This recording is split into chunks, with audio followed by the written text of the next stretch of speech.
바이블 GPS 23일입니다. 성경을 읽는 바른 자세. 여호수아 10장 40절 말씀을 보면 가나안 지형을 산간지방, 네겝지방, 평지와 경사지로 구분하고 있습니다. 오늘은 네겝지방과 경사지인 중앙대협곡을 살펴봅니다. 네겝 광야를 네겝 혹은 남쪽에 있다 하여 남방으로 부르기도 합니다. 히브리어 네겝은 메마른 땅이란 뜻인데 브엘세바 이후로는 강우량이 너무 적어 사람 살기가 힘듭니다. 이스라엘의 경계를 말할 때 그래서 브엘세바에서 단까지라고 말합니다. 네겝 광야에는 여메에서부터 시작된 소금 골짜기가 있는데 다윗이 이곳에서 에돔을 크게 무찌르기도 했습니다. 유다 광야는 지중해에서부터 불어오는 비구름이 유다 산지를 넘지 못하여서 사해 주변으로 메마른 광야가 되었습니다. 원래 유다 산지는 바위산에 얇게 흙이 덮인 곳입니다. 비를 충분히 받은 서쪽은 유다 산지가 되었지만 비를 받지 못한 동쪽은 광야가 되었습니다. 이 유다 광야에는 다윗이 사울을 피해 다닌 엔게디와 이스라엘이 로마에 함락될 때까지 끝까지 싸웠던 마사다, 그리고 에세네파가 금욕 생활을 하며 성경을 필사했던 쿰란 동굴 등이 있습니다. 또 예수님이 40일 금식 후 사단의 모든 시험을 이기신 곳이 바로 이 유대 광야입니다. 경사지는 땅이 갈라져서 생긴 중앙대협곡을 말합니다. 이 골짜기는 해수면, 즉 바다보다 낮고 북쪽 헤르만산과 특별히 단의 풍부한 수원지로부터 가뭄에도 마르지 않는 요단강이 갈릴리 호수를 거쳐 사해까지 이릅니다.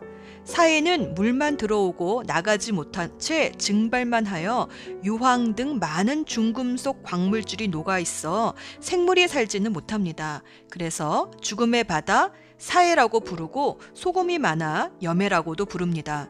요단 계곡 아래로는 서쪽의 네겝과 동쪽의 에돔을 경계하는 아라바 골짜기가 있는데 이 이름을 따라 아라바 바다로 부르기도 합니다. 히브리인들은 호수를 바다라 부르기도 합니다. 그래서 지중해는 서쪽에 있으니까 서해이고 사해는 동쪽에 있으니까 동해라고 부르기도 합니다. 갈릴리 호수는 늘 샘이 솟아서 물이 맑고 주변도 푸르고 생명이 넘치는 호수입니다. 모양이 하프처럼 생겼다 하여 긴네렛 호수라 부르기도 하고 신약 시대엔 게네사렛 호수로 부르기도 했습니다. 또 헤롯 왕이 갈릴리 호수에 디베라 황제를 위한 도시를 세운 뒤에는 디베랴 바다로 부르기도 했습니다. 중앙 대협곡의 주요 도시는 북쪽으로부터 여호수아가 정복한 도시 하솔, 그리고 블레셋이 사울의 시체를 매달아 두었던 벳산, 그리고 그 유명한 여리고성이 있습니다. 요단강 동쪽 산지는 지금의 요르단 땅이지만 성경 시대에는 르우벤, 갓, 므낫세 반지파가 차지했던 곳입니다. 요단강 동부 산지는 북쪽에서부터 비옥한 바산과 더 북쪽 너머에는 유브라데스 강 상류 지역까지 시리아 아람이 자리 잡고 있습니다. 아르묵 강 아래로는 길르앗이 있습니다. 길르앗 사이로 야복강이 흐르고 있어 야복강을 중심으로 상부 길르앗, 하부 길르앗으로 나뉩니다. 그리고 아르논 강 아래로는 모압이 있고 모압과 길르앗 산지 뒤쪽으로 암몬이 있습니다. 세롯 강 아래로는 에돔이 자리하고 있습니다. 바산에는 골란 고원이 있는데 골란이란 뜻은 과실이 많다라는 뜻으로 매우 비옥한 곳입니다. 요단 동부 산악지대의 주요 도시는 위로부터 신약시대의 로마 황제를 기념하여 지은 도시인 가이사랴 빌립보, 도피성 중의 하나였던 길르앗 라몬과 베냐민 지파의 부족한 아내 수를 채워주었던 또 사울 왕의 시신을 거두어 주었던 길르앗 야베스, 야복강을 사이에 두고는 사울의 아들 이스보셋이 임시 정부를 세웠던 마하나임과 야곱이 하나님과 씨름했던 분이엘, 이런 도시들이 요단강 동편 산지에 위치하고 있습니다. 성경을 읽을 때 대강의 지리를 알고 읽으면 성경의 이야기들이 꾸며낸 이야기나 신화가 아니라 실제로 일어났던 사건임을 확증할 수 있습니다. 오늘의 여정. 오늘은 하나님께 감사하고 찬양하는 시편으로 시작합니다. 시편의 저자는 다윗이 73편, 솔로몬이 2편, 다윗 시대 예배 인도자였던 헤만과 에단이 각각 한 편씩, 그리고 아삽이 12편, 작자 미상의 레위 예배자가 10편을 지었습니다. 모세는 한 편을 지었습니다. 시편은 150편으로 되어 있는데 크게 5권의 주제로 나눠집니다. 그런데 그 내용이 신기하게도 모세오경과 일치합니다. 1권의 주제는 인간의 창조로서 창세기와 유사하고 2권은 구원과 구속에 관한 얘기로 출애굽기와 유사합니다. 3권은 예배와 성소에 관한 찬양시로 레위기와 유사하고 4권은 광야와 방랑 생활을 노래한 민수기와 유사합니다. 마지막 5권은 말씀과 찬양의 시로 신명기와 유사합니다. 시편은 주로 하나님을 찬양하는 내용이기 때문에 하나님이 어떠한 분이신지를 이미지로 잘 묘사하며 또한 앞으로 오실 메시아에 대한 예언도 많이 나옵니다.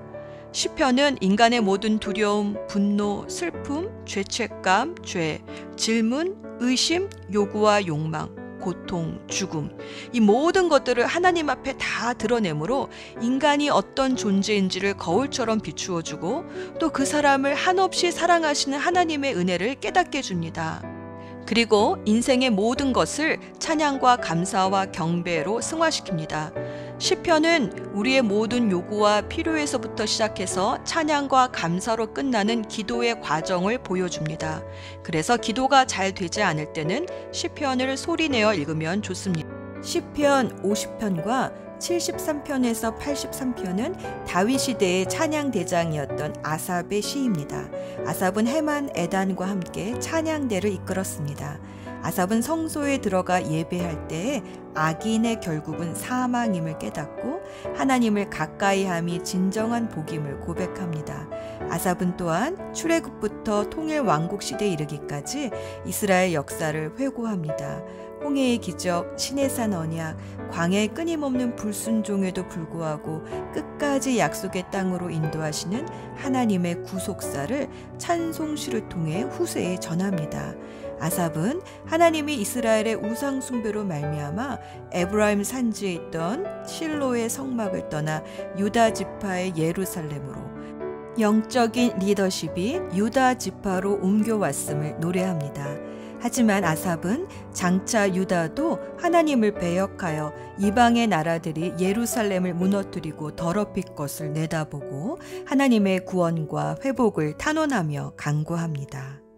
한편 다윗은 왕권을 안정시키고 어디든지 함께해 주시는 하나님과 함께 주변 국가들을 평정합니다. 다윗은 하나님의 성전을 짓기 원했지만 하나님은 다윗의 아들 중에 하나가 성전을 지을 것이며 다윗 가문의 왕위는 영원할 것이라는 다윗 언약을 맺어주십니다. 다윗 시대에 이스라엘은 강대국이 되었지만 하나님이 정해주신 국경의 경계를 넘어서까지 주변 국가의 땅을 정복하지는 않았습니다. 그러나 다윗은 안정되면서 그만 전쟁터에 나갈 시간에 한가롭게 자기 궁전에서 지내다 정욕에 사로잡혀 우리아의 아내인 밧세바를 범하고 우리아마저 전쟁터에 나가 죽게 하는 죄를 저지르고 맙니다. 예수 전망대. 다윗은 자신의 왕이신 하나님의 언약궤를 모실 성전을 짓고 싶었습니다. 그러나 하나님은 나단 선지자를 통해 이렇게 다윗에게 말씀하셨습니다. 역대상 17장 11에서 13절 말씀. 너의 날이 끝나서 내가 조상들에게 돌아갈 때에 너의 아들 중 하나를 새 왕으로 삼겠다. 그러면 그가 나를 위해 성전을 지을 것이다. 나는 그의 집안이 이 나라를 영원히 다스릴 수 있게 하겠다. 나는 그의 아버지가 되고 그는 나의 아들이 될 것이다.